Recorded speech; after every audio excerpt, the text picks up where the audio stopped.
সামনে এসেছে এই সপ্তাহে টিআরপি তালিকা, আর সেখানে প্রায় বড়সড় বদলই চোখে পড়ছে। প্রায় ৬০০ পর্ব পেরিয়ে যাওয়ার পর প্রথমবার স্লট হাতছাড়া হলো জগদ্ধাত্রী ধারাবাহিকের।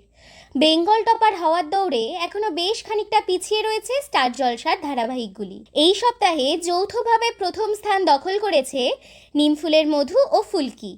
তাদের প্রাপ্ত নম্বর ৬.৬।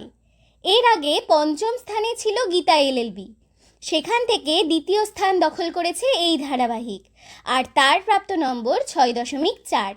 সাহেব ও সুস্মিতার রসায়ন দর্শক প্রথম থেকেই বেশ পছন্দ করছে। এবার এই ধারাবাহিক অর্থাৎ কথা রয়েছে তৃতীয় স্থানে, তার প্রাপ্ত নম্বর ৬.৩। এবার চতুর্থ স্থানে রয়েছে জগদ্ধাত্রী, তার প্রাপ্ত নম্বর ৬। কোন গোপনে মন ভেসেছে রয়েছে পঞ্চম স্থানে ৫.৮ রেটিং পয়েন্টের সাথে।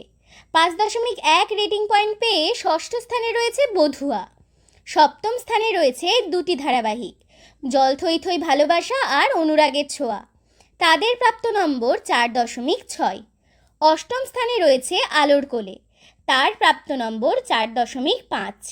প্রথম সপ্তাহেই ১০-এর তালিকায় ঢুকে পড়েছে নতুন শুরু হওয়া ধারাবাহিক রোশনাই। ৪.৪ রেটিং পয়েন্টের সাথে নবম স্থানে রয়েছে এই ধারাবাহিক, আর দশম স্থানে রয়েছে তুমি আশেপাশে থাকলে, তার প্রাপ্ত নম্বর ৪.২।